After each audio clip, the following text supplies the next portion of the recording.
این نگرش ماست که اهداف و آینده‌مون رو میسازه. اولویت هر کسی نشون دهنده مسیریه که توی زندگیش پیش گرفته. اولویت من برنامه‌ریزی هدفمند برای بالا بردن خلاقیت و لذت یادگیری مهارت‌های کاربردیه. متا و ورس. من با تسلط به زبان‌های خارجی با فرهنگ‌های مختلف دنیا آشنا میشم و همینطور دروس تخصصی رو بهتر درک میکنم. سلامت جسمی و شادابی من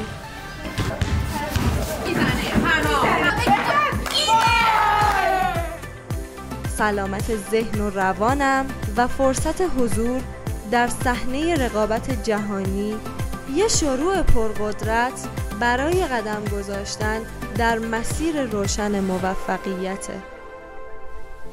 مجموعه مدارس نگرش